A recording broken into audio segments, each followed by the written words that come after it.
¿Qué tal? Buenos días, sean bienvenidos a esta edición de Noticias 12. Les saluda con mucho gusto Marcos Medina. Hoy es viernes 9 de julio del año 2021. Qué privilegios que nos permita entrar hasta la comodidad de sus hogares. Les hablo en nombre de todo el equipo periodístico y técnico que hace posible que usted se informe con Noticias 12 a esta hora. Esperamos nos acompañe a lo largo de estos 60 minutos de información continua, lo más destacado a nivel nacional e internacional. Saludamos también a quienes se conectan con nosotros en nuestra transmisión en simultáneo en redes sociales y a quienes visitan nuestro sitio web oficial www.canal12.com.ni. Vamos sin más preámbulo al desarrollo de las informaciones. Lo hacemos con el más reciente comunicado de la Fiscalía o el Ministerio Público en relación a la detención de los 3 líderes campesinos, Pedro Mena, Freddy Navas, quienes aseguran estaban realizando una organización que pretendía cometer actos delictivos graves para nuestro país. Veamos. El Ministerio Público de Nicaragua en su más reciente comunicado involucra a los líderes campesinos Freddy Navas y Pedro Mena en la investigación de una supuesta organización de formación permanente para la presunta comisión de hechos delictivos graves en contra del Estado de Nicaragua, sus instituciones y ciudadanos. Las autoridades también los vinculan por fuertes indicios a presuntos atentados contra los derechos del pueblo de conformidad con la Ley 1055 y el Código Penal. Tanto Navas como Mena fueron llevados a audiencia de garantías constitucionales el pasado miércoles, donde un juez les impuso detención bajo investigación por 90 días. Los campesinos fueron capturados durante la más reciente redada policial en contra de los opositores en Nicaragua. Ese día, 3 dirigentes más también fueron apresados. En relación a las indagaciones en contra de la Fundación Violeta, el Ministerio Público informa que han acudido a citatoria los ciudadanos Guillermo Reyes, Emma López e Ivania Toruño, quienes respondieron a las consultas de los fiscales, firmaron el acta y procedieron a retirarse, según el comunicado oficial. Por el caso contra la Fundación Económica para el Desarrollo Económico y Social FUNIDES, acudió el director del Hospital Bautista, Juan Carlos Solís, quien respondió las preguntas de las autoridades y procedió a retirarse. Desde el inicio de la investigación contra la Fundación Violeta y la aplicación de la Ley 1055, se han detenido a más de 20 opositores, que incluyen 6 aspirantes a la presidencia de la República, dirigentes juveniles, líderes gremiales y activistas políticos. Marcos Medina, Noticias 12. Siempre sobre temas vinculados a la situación sociopolítica de nuestro país. Y es que la Comisión Interamericana de los Derechos Humanos y la Oficina del Alto Comisionado de las Naciones Unidas para los Derechos Humanos han emitido un comunicado conjunto esta mañana que básicamente en su parte medular le pide a las autoridades del gobierno de Nicaragua poner fin a las detenciones arbitrarias y a liberar a las personas detenidas desde el inicio de la crisis. Vamos a dar lectura a la parte más importante de este documento, que dice así: la CIDH y la Oficina Regional de la OACNUD condenan las nuevas detenciones en contra de 3 líderes campesinos y 2 estudiantes de Nicaragua y urgen al Estado poner fin a las detenciones arbitrarias y liberar a las personas detenidas en el contexto de la crisis. De acuerdo con información recibida, el 5 de julio fueron detenidos por la Policía Nacional los señores Medardo Mairena, Pedro Mena, Freddy Navas, Lester Alemán y Max Isaac Jerez. Los 3 primeros son miembros del movimiento campesino y los 2 últimos de la Alianza Universitaria Nicaragüense. También en este comunicado, las organizaciones de derechos humanos resaltan que tanto Lester Alemán como Freddy Navas son beneficiarios de medidas cautelares de la CIDH. Aseguran que resulta muy preocupante que el gobierno de Nicaragua parezca centrarse en los sectores campesinos y estudiantil, los cuales tuvieron participación protagónica en las protestas iniciadas el 18 de abril de 2018 y en el diálogo nacional del mismo año. Actualmente, uno de los detenidos, el señor Medardo Mairena Sequeira, había expresado públicamente su deseo de concurrir a las elecciones presidenciales que se celebrarán el próximo 7 de noviembre. Estas 5 detenciones se suman a las 21 reportadas en las últimas semanas por la CIDH y la OACNUD. Entre ellas, la detención de 5 personas precandidatas a la presidencia, líderes y lideresas de la oposición y reconocidas defensoras de derechos humanos, empresarios y periodistas independientes, así como a más de 130 personas que continúan detenidas por las protestas cívicas de abril de 2018, según los informes de Sociedad Civil. En otra parte, el comunicado asegura lo siguiente: ninguna de las personas detenidas ha podido hasta el momento ponerse en contacto con su familia ni con la representación legal de su elección. La CIDH y la OACNUD recibieron información en la que se indica que también el 6 de julio se impidió el acceso y fue expulsado el equipo jurídico de la CPDH de las instalaciones de la Dirección de Auxilio Judicial, cuando concurrían a obtener información sobre el eventual lugar de detención de los líderes campesinos a los que representan. Lo mismo ocurrió con familiares de los líderes estudiantiles y con periodistas independientes que pretendían cubrir los hechos. La Comisión y la OACNUD continúan estrechando su coordinación y colaboración desde sus mandatos de promoción, protección y defensa de los derechos humanos, con el fin de contribuir a que las autoridades estatales cesen las acciones represivas y tomen medidas para el restablecimiento de las garantías democráticas en Nicaragua. Y finalmente, tanto la CIDH como la OACNUD en este pronunciamiento conjunto llaman a las autoridades del gobierno de Nicaragua a permitir el retorno de estos organismos para actualizar la situación in situ de los derechos humanos en Nicaragua. Vamos a continuar hablando sobre estas temáticas, y es que esta mañana la portavoz del gobierno de Rusia se ha pronunciado sobre lo que ellos consideran una injerencia en asuntos internos de Nicaragua. Acusa a Estados Unidos de estar detrás de un supuesto financiamiento a organizaciones opositoras con el fin de crear desestabilización en Nicaragua. De esta forma, el gobierno de Rusia sale en defensa del gobierno de Nicaragua.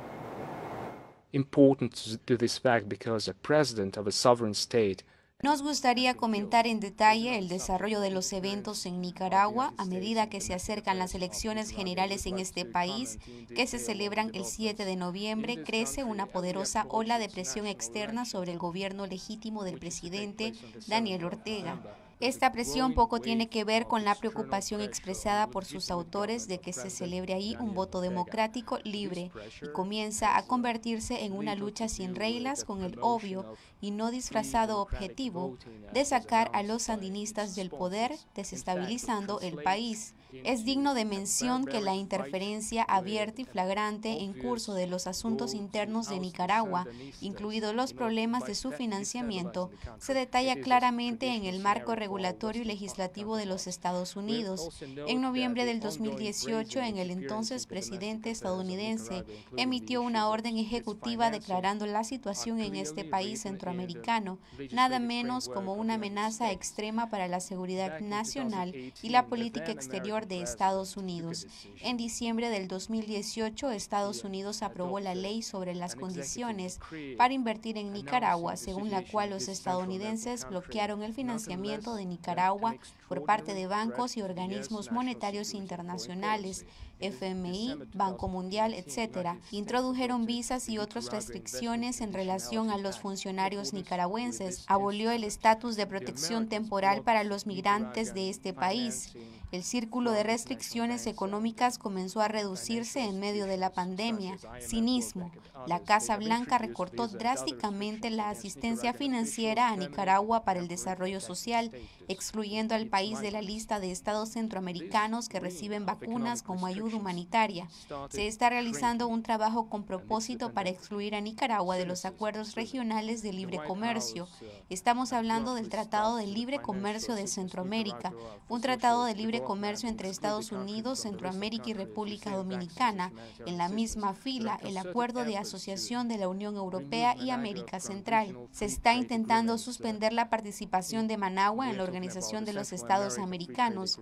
Al mismo tiempo, se están intensificando los esfuerzos prescritos en las leyes estadounidenses, artículo 8 de la NICA Act, para involucrar a las ONG controladas por el gobierno en el trabajo antigubernamental.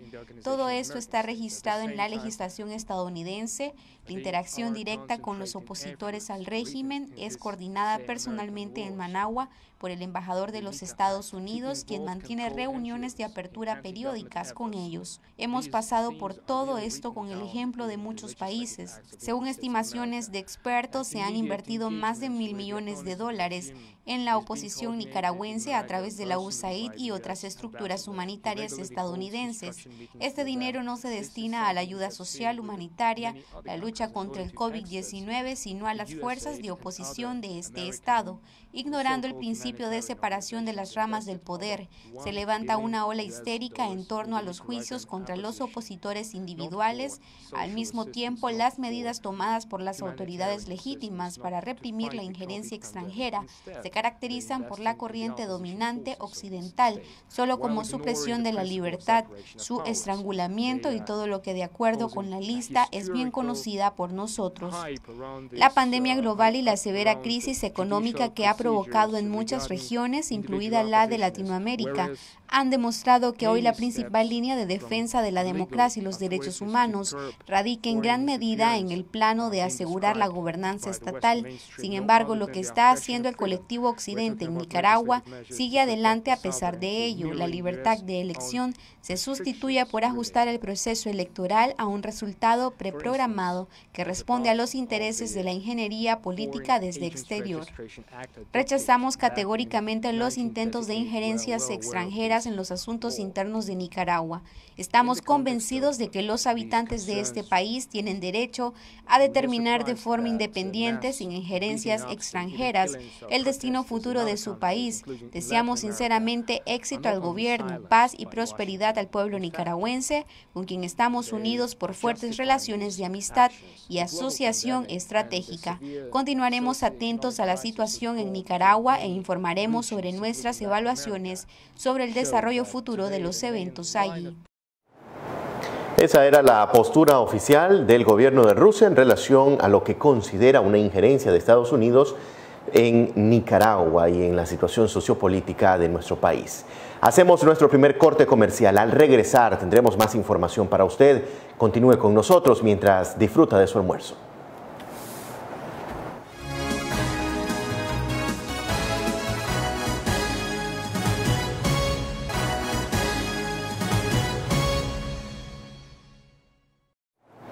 Qué bien que continúa informándose con nosotros. Acá en Noticias 12 tenemos mucha información para usted.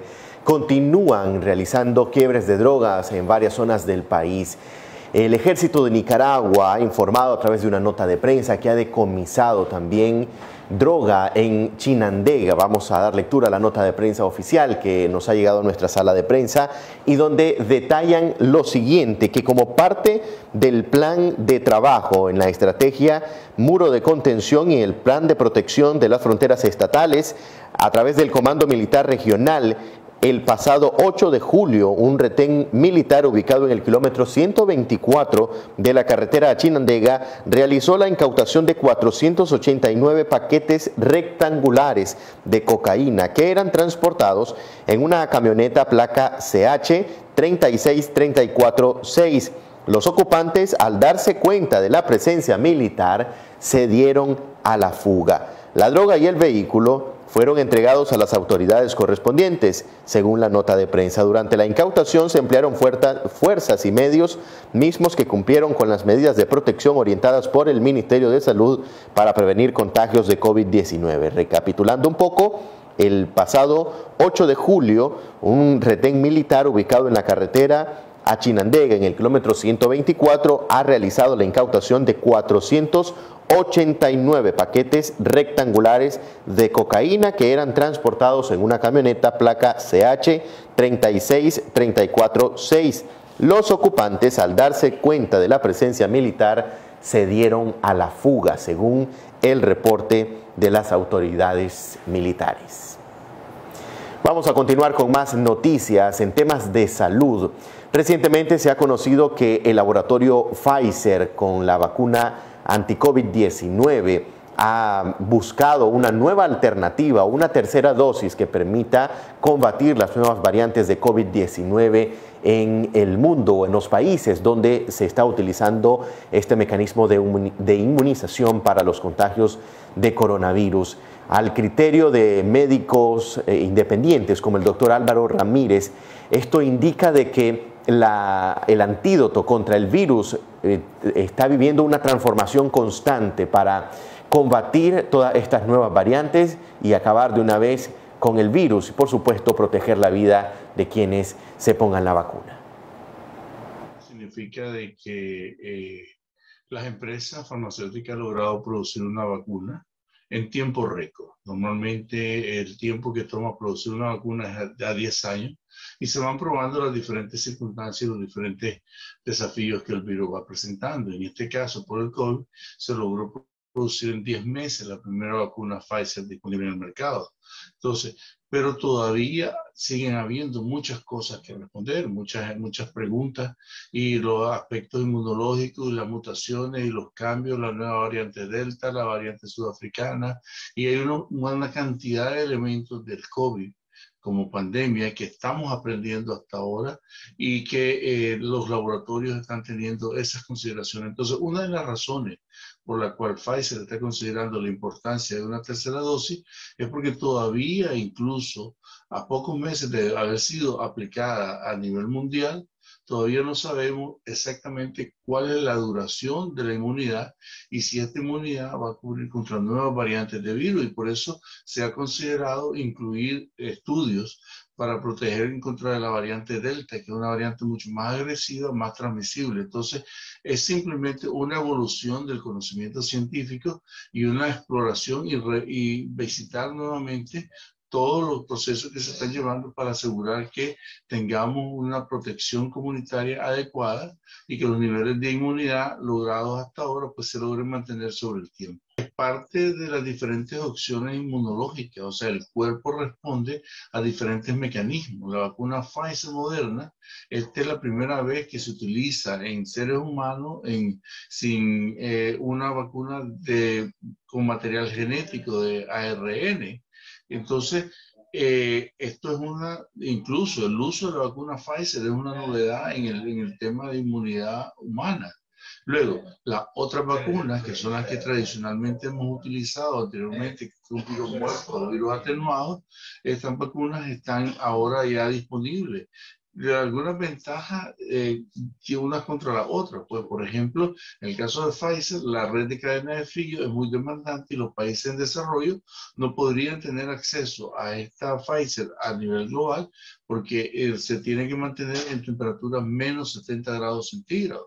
Sin embargo, las otras vacunas con virus muertos atenuados son vacunas que se pueden mantener en cadenas de frío de regular, una refrigeradora normal como la de las casas, que es donde la mayoría de los países a nivel mundial tienen acceso. Entonces, es una cosa de que obviamente el cuerpo humano aprende a reconocer la cadena proteínica y la cadena genética del virus del COVID y que en base a eso pues desarrolla inmunidad. Entonces es algo que va a facilitar primero una cobertura rápida a nivel mundial para protección ante el COVID, y que esto va a requerir siempre una revisión constante año con año, como sucede con las vacunas de influenza. Ahora, doctor, ¿sigue siendo importante aplicarse las vacunas contra la COVID-19? Sigue siendo importante porque en la medida en que la población logra inmunidad, evitamos las consecuencias de los cuadros severos, como lo podemos ver en Nicaragua, las unidades de cuidado intensivo llenas de pacientes que no tienen inmunidad y que no pueden reducir el impacto una vez que entran en contacto con el virus. Entonces, la vacunación lo que hace es reducir la frecuencia de casos severos y casos que tengan que ser ingresados en cuidado intensivo. No reduce el riesgo de contaminarte, el riesgo de infectarte con virus, pero sí te reduce el riesgo de que termines complicado con neumonía y la necesidad de intubación, como me pasó a mí mismo, en una unidad de cuidado intensivo. Entonces, esto es importante, el uso de la vacuna para evitar los casos severos, aunque sigue siendo igualmente importante todas las medidas de prevención, el uso de la mascarilla, el lavado de manos, el distanciamiento social, el evitar aglomeraciones y el uso de alcohol gel para la limpieza de las manos. Entonces, todas estas medidas preventivas siguen siendo válidas para reducir la transmisión y la contaminación por coronavirus. Siempre hablando sobre la situación de COVID-19 en el mundo, y es que la Soberana 2, quien es la vacuna oficial anti-COVID de Cuba, alcanza el 91.2% de eficacia, según sus desarrolladores. Veamos. La candidata a vacuna oficial contra el COVID-19 de Cuba, Soberana 2, tiene un 100% de eficacia para la enfermedad sintomática severa y la muerte, según informaron fuentes del Instituto Finlay de Vacunas al portal oficial de noticias Cuba Debate. Ahora, al ver que hemos tenido la capacidad de generar una vacuna que tiene 91,2% de eficacia contra la cepa sudafricana, realmente es motivo de sentirnos muy orgullosos. La eficacia anunciada se alcanza con un esquema de vacunación que prevé 2 dosis de Soberana 2 y una de Soberana Plus, una variante de la primera desarrollada para los convalecientes de COVID-19.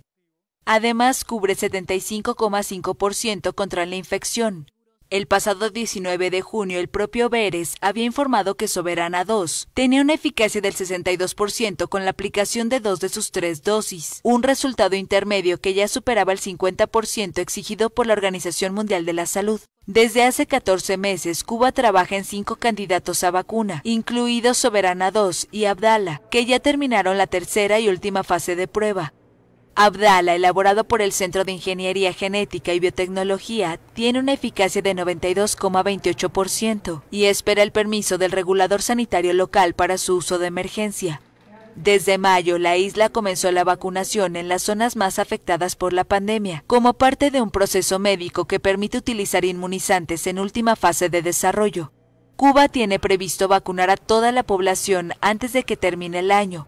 Bajo el embargo estadounidense desde 1962, la isla comenzó a desarrollar sus propias vacunas en la década de 1980 y ahora produce el 80% de las vacunas incluidas en su programa de vacunación. Alemania ha declarado a todo el territorio español como zona de riesgo debido a los contagios por COVID-19. Estas son parte de las acciones de prevención que están tomando algunos países. Alemania ha incluido este viernes a toda España en la lista de regiones de riesgo por COVID-19 debido al repunte de casos, especialmente entre los jóvenes, en los últimos días. La medida incluye a las Islas Baleares y a las Canarias, grandes focos de atracción de turistas alemanes. Se trata del nivel más bajo de riesgo y en realidad la medida no va a tener repercusiones para los alemanes que estén o se planteen viajar próximamente a España, más allá de la obligación de realizar un test cuando regresen a su país. Sin embargo, podría tener un efecto psicológico y provocar cierto alarmismo que ahuyenta a los turistas. Alemania declara una región zona de riesgo cuando la incidencia acumulada en 7 días supera los 50 casos por cada 100.000 habitantes. Y si esa incidencia supera los 200 casos, la región es declarada zona de riesgo por fuerte incidencia, lo que sí supone fuertes restricciones. La decisión alemana se produce un día después de que Francia recomendara no viajar a España. Bélgica también ha recomendado a sus ciudadanos que eviten ir a zonas rojas por alta incidencia, como Cataluña. En otras informaciones, el Banco Centroamericano de Integración Económica está impulsando algunos proyectos de energías limpias a base de gas natural en toda la región centroamericana. Veamos para qué funcionaría esto. Para entender un poco la perspectiva de las necesidades y oportunidades que tiene el gas natural en América Central, hay que analizar cómo está conformado la estructura de mercados en electricidad en América Central. Esa estructura parte de mercados eléctricos nacionales que tienen su política energética en cada uno de los países. Entonces, en este sentido, cada país tiene su propio mercado con sus propias reglas y establece su política energética en relación con la expansión de la generación nacional.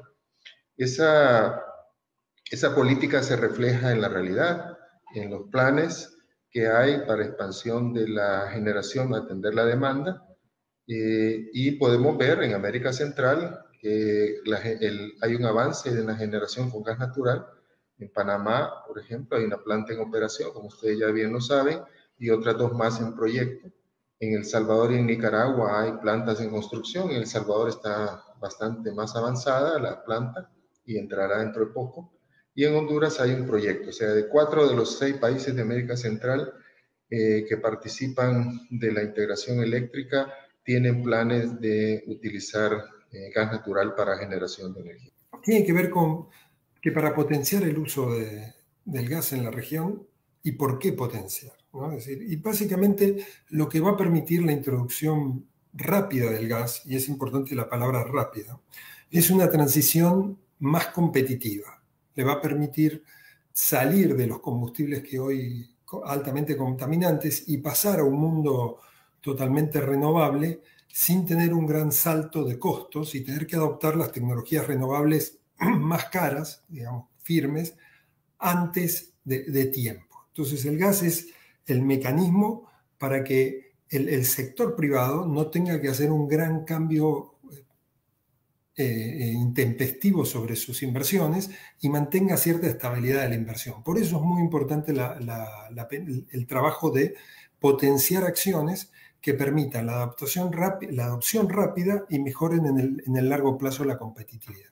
En términos de precios, el gas es extremadamente competitivo. Estos son los precios de cada uno de los países. Lo pusimos con el objetivo de que quede para la presentación cuando se comparta. Y por ahí lo más relevante para destacar es los precios del gasoducto, ¿no? Comparado con los precios de una terminal de regasificación. Es decir, baja en $2-3 y uno tiene que pensar que una planta eficiente usa, esto más o menos tiene un impacto de $20 en el consumo final, el precio final del megawatt hora. Es decir, lo que le daría muchísima competitividad.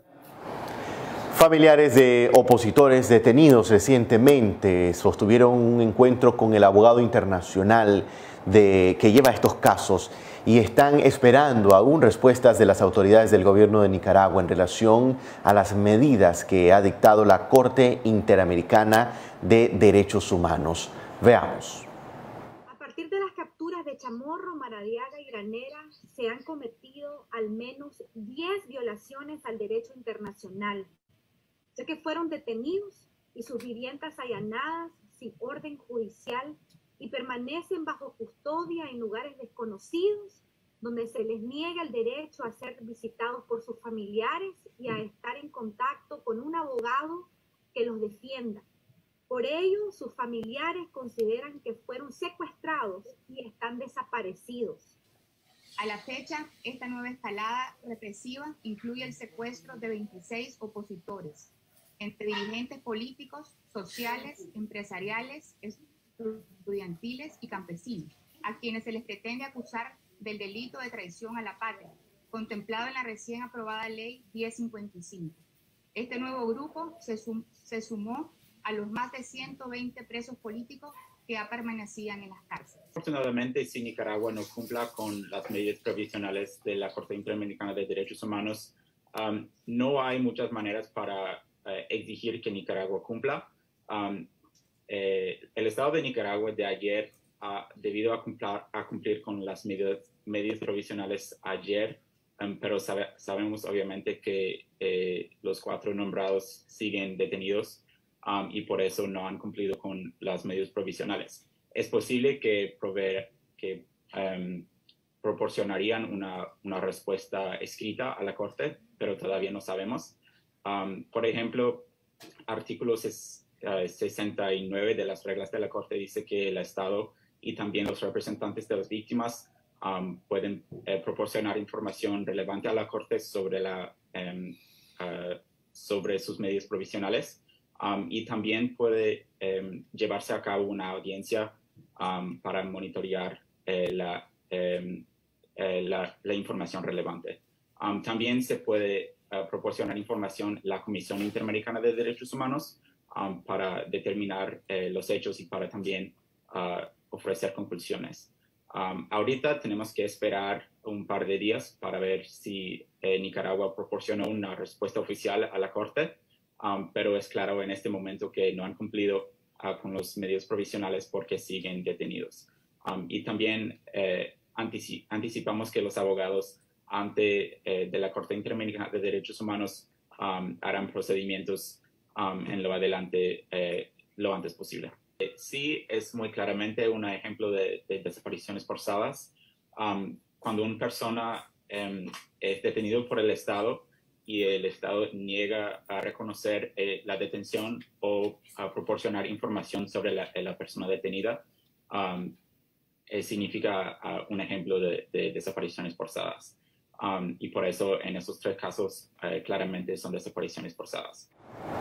En otras informaciones, a través de UNICEF, el gobierno de Japón ha llevado hasta el Caribe nicaragüense ayuda humanitaria para tratar de ayudar a la rehabilitación de algunos centros educativos y algunos entornos de los niños, niñas y adolescentes. Veamos. Miles de niñas, niños, adolescentes y sus familias que fueron afectadas por los huracanes ETA e IOTA en la región autónoma de la costa Caribe Norte el mes de noviembre del 2020, ahora tienen acceso a agua, saneamiento e higiene en centros de salud, escuelas y viviendas de sus comunidades, gracias al apoyo financiero de $1.2 millones del gobierno de Japón y que son ejecutados por UNICEF y sus contrapartes. La tercera secretaria de la Embajada de Japón ante Nicaragua en su visita a la comunidad de Wonta, ubicado en el litoral sur del Caribe Norte, dijo que han constatado la recuperación de esta región después de los 2 huracanes. Además, felicitó a la gente, a los niños, a los gobiernos locales, a UNICEF y a otras organizaciones que colaboran con Japón. Agregó que tienen el mandato de ayudar a los niños, niñas y adolescentes y a trabajar en colaboración con los gobiernos a nivel nacional, regional y local. En tanto, Antero de Pina, representante de UNICEF Nicaragua, recordó la labor humanitaria que se realiza en esa zona y además dijo que continuará por los próximos meses. Sabemos que sufrieron bastante el año pasado con la emergencia de los huracanes, aunque no estuvimos aquí para sentirlo en la piel, lo sentimos en nuestro corazón y por eso trabajamos estrechamente con el gobierno regional con el apoyo de Japón para responder a esta emergencia. Con el apoyo del gobierno de Japón se ha logrado que 7.485 niñas y niños de 34 comunidades recibieran material escolar imprescindible para asegurar procesos de aprendizaje en el aula, una mochila por alumno, 54 kits educativos, 54 kits lúdicos y 100 pizarras acrílicas. Asimismo, se instalaron 12 espacios temporales de aprendizaje que incluyen material didáctico y lúdico para que 3.000 niños y niñas, a quienes el huracán destruyó parcial o totalmente su escuela, pudieran asistir a clases de forma regular. Se han capacitado también a 240 docentes de las comunidades para dirigir los esfuerzos de recuperación psicoemocional postraumática y la nivelación académica de los estudiantes. UNICEF, en conjunto con organizaciones socias, asegura continúa trabajando para que los niños y adolescentes y sus familias tengan acceso seguro y equitativo al agua y utilicen suficiente cantidad y calidad de agua potable, así como también a infraestructuras de saneamiento, información y servicios relacionados con la promoción de la higiene y el lavado de manos para prevenir la COVID-19 y las enfermedades transmitidas por el agua. Se ha dotado además con 16 tanques de agua, a igual cantidad de escuelas, albergues con capacidad de 5.000 personas. 700 personas fueron apoyadas con kits de higiene en los albergues que estuvieron en Bilwi después del paso del huracán ETA e IOTA. 500 niñas y niños tienen acceso a 16 estructuras de lavado de mano en 4 escuelas. Además, se rehabilitarán las infraestructuras de agua y saneamiento del Hospital Nuevo Amanecer en Bilwi, que atiende a 65.000 pacientes anuales como hospital de referencia regional. Marcos Medina, Noticias 12. Hacemos un breve corte comercial. Al regresar, más información para usted. Continúe con nosotros.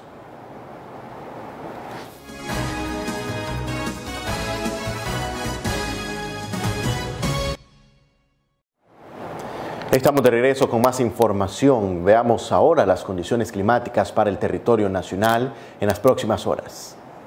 Se mantiene siempre la presencia de ondas tropicales como la número 8 circulando frente a las costas oeste de Guatemala y México. Tenemos la tormenta tropical Elsa que ha ingresado desde el día de ayer hacia la Florida, desplazándose hacia la costa este de Estados Unidos. La número 10 hacia el Caribe central y la número 11 del Atlántico hacia las Antillas Menores. Para el día de hoy mantenemos que la onda tropical 8 frente a la costa del Pacífico, la número 9 circulando al Caribe central hacia el territorio nicaragüense, donde estará siendo afectado también por una baja presión de 9 milibares. La onda tropical número 10 y 11 dirigiéndose del Atlántico hacia las Antillas Menores. Para el día 9 mantenemos que la onda tropical número 9 se estará desplazando hacia el territorio nacional, teniéndose por la parte del Caribe, combinándose con el sistema de baja presión con una subonda tropical que podría estar ingresándose junto con la número 9. Mantenemos la número 10 de las Antillas Menores hacia el Caribe central y la número 11 hacia las Antillas Menores. Para el día 10 de julio mantenemos que la onda tropical número 9 se ha localizado frente a las costas del Salvador, la número 10 desde el Caribe central hacia el Caribe de Nicaragua desplazándose y la número 11 hacia las Antillas Menores. Como hemos explicado desde el día de ayer, julio 7, como hoy, julio 8, tendremos bajas posibilidades de precipitaciones en algunas áreas del territorio nacional. No así también mantendremos algunas posibles precipitaciones que se estarán generando en la zona del Caribe central al Caribe del norte. Mantendremos algunas nubosidades debido a la baja presión de 1009 milibares sobre el Caribe y hacia la zona central de Nicaragua. Las temperaturas mínimas al amanecer, León y Chinandega como Managua, Masaya y Granada de 24 a 25, Carazo arriba de 22 a 26, Madrid y Nueva Segovia de 20 grados centígrados, Estelí, Notea, Matagalpa de 19 a 20 grados centígrados, Huaco, Chotare, Río San Juan de 22 a 24, Río Blanco, Nueva Guinea de 22 a 23, Triángulo Minero 22 a 23, Caribe de 26 a 27, temperaturas máximas en Occidente 30 a 32, Managua, Masaya y Granada 30 a 31, Carazo arriba 28 a 29, Madrid y Nueva Segovia 27 a 28, Estelí, Notea y Matagalpa de 25 a 27, Huaco, Chotare, Río San Juan de 28 a 31, Río Blanco, Nueva Guinea de 28 a 29, Triángulo Minero 26 a 28 y Caribe de 27 a 28 grados centígrados. Las velocidades de viento estimadas para este día de 63 kilómetros por hora, afectando la zona central de Nicaragua como también de Managua hacia arriba y la zona del Caribe con bastante oleaje y fuertes vientos alisios que están afectando. Para el día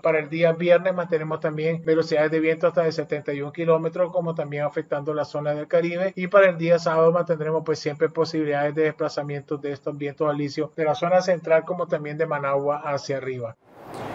Al menos 28 personas han sido capturadas tras el asesinato que se cometió contra el presidente de Haití. 26 son de origen colombianos y 2 personas son originarios de Estados Unidos. Veamos. Al menos 28 atacantes, 26 colombianos y 2 estadounidenses de origen haitiano participaron en el asesinato del presidente de Haití, Jovenel Moïse. Así lo confirmó la policía el jueves. Las autoridades haitianas informaron que arrestaron 15 colombianos. Otros 3 de esa misma nacionalidad murieron y 8 están prófugos. Al menos 6 de los presuntos involucrados serían exmilitares de Colombia, dijo el ministro de Defensa de ese país, Diego Molano. Son ciudadanos colombianos, miembros retirados del Ejército Nacional. Hemos dado las instrucciones por parte del Gobierno Nacional a nuestra policía y al Ejército para que de inmediato se preste la colaboración en el desarrollo de esta investigación para que se esclarezcan estos hechos. El jefe de la policía colombiana, el general Jorge Vargas, indicó que se trataría de 2 suboficiales retirados del ejército, así como de 4 exsoldados. La policía de Haití anunció que se recuperaron las armas y materiales utilizados por los atacantes y prometió intensificar la búsqueda para atrapar a los otros 8 mercenarios. La Fiscalía de Puerto Príncipe ordenó interrogar a los 2 responsables de la seguridad del mandatario. Haití ya estaba sumido en una crisis institucional. Moïse no convocó elecciones tras su arribo al poder en 2017 y el país carece de parlamento desde enero de 2020. Moïse gobernaba principalmente por decreto, lo que causaba molestia entre la oposición. Ahora el país más pobre de América carece de presidente y de parlamento activo. En otras informaciones, un incendio en una fábrica de alimentos dejó al menos 50 personas fallecidas. Esto ocurrió en Bangladesh. Al menos 50 muertos en el incendio de una fábrica de procesamiento de alimentos en Dhaka, Bangladesh. Según informa la policía, el incendio se habría originado en la planta baja del centro, de 6 pisos de altura, y los bomberos necesitaron de varias horas para lograr apagar el fuego. En el momento de iniciarse las llamas, había en el interior del edificio cientos de trabajadores, más de 1000 según algunas fuentes. Se desconoce de momento el número de desaparecidos y las autoridades temen que el número de víctimas ascienda sensiblemente a medida que pasen las horas. El número de heridos supera por su parte la 30.